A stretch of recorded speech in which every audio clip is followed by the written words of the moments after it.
On the morning of September 11, 2001, 19 men armed with box cutters directed by a man on dialysis in a cave fortress halfway around the world using a satellite phone and a laptop directed the most sophisticated penetration of the most heavily defended airspace in the world, overpowering the passengers and the military combat-trained pilots on 4 commercial aircraft before flying those planes wildly off course for over an hour without being molested by a single fighter interceptor.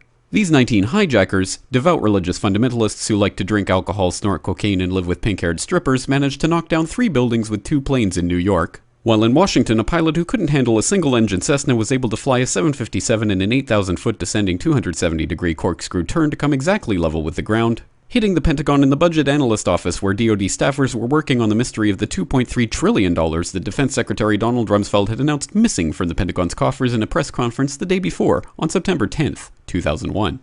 Luckily, the news anchors knew who did it within minutes. Osama bin Laden. The pundits knew within hours. Osama bin Laden. The administration knew within the day. Terrorists who committed these acts and those who harbor them. And the evidence literally fell into the FBI's lap. That a hijacker's passport was found blocks from the World Trade Center crash site, if you can believe that.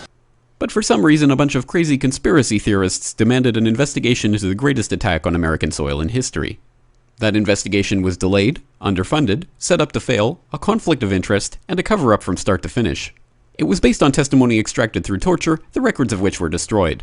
It failed to mention the existence of WTC-7, Able Danger, P-TECH, Sibel Edmonds, OBL and the CIA, and the drills of hijacked aircraft being flown into buildings that were being simulated at the precise same time that those events were actually happening. It was lied to by the Pentagon, the CIA, the Bush administration, and as for Bush and Cheney, well, no one knows what they told it because they testified in secret, off the record, not under oath, and behind closed doors. It didn't bother to look at who funded the attacks because that question is ultimately of little practical significance.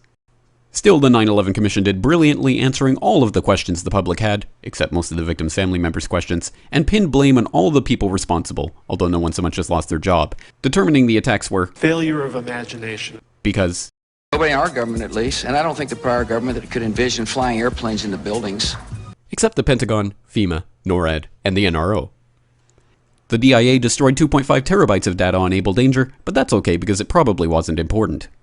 The SEC destroyed their records on the investigation into the insider trading before the attacks, but that's okay because destroying the records of the largest investigation in SEC history is just part of routine record keeping. NIST has classified the data that they used for their model of WTC-7's collapse, but that's okay because knowing how they made their model of the collapse would jeopardize public safety. The FBI has argued that all material related to their investigation of 9/11 should be kept secret from the public, but that's okay because the FBI probably has nothing to hide. This man never existed, nor is anything he had to say worthy of your attention, and if you say otherwise, you are a paranoid conspiracy theorist and deserve to be shunned by all of humanity. Likewise him, and her, and her, and her, and him. Osama bin Laden lived in a cave fortress in the hills of Afghanistan, but somehow got away. Then he was hiding out in Tora Bora, but somehow got away.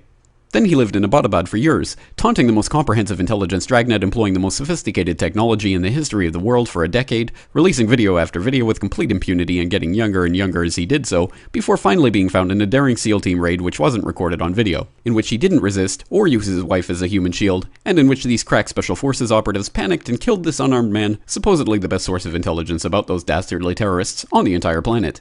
Then they dumped his body in the ocean before telling anyone about it. Then a couple dozen of that team's members died in a helicopter crash in Afghanistan. This is the story of 9/11, brought to you by the media which told you the hard truths about his head could be seen to move violently forward. And they took the babies out of the incubators. And mobile production facilities. And the rescue of Jessica Lynch.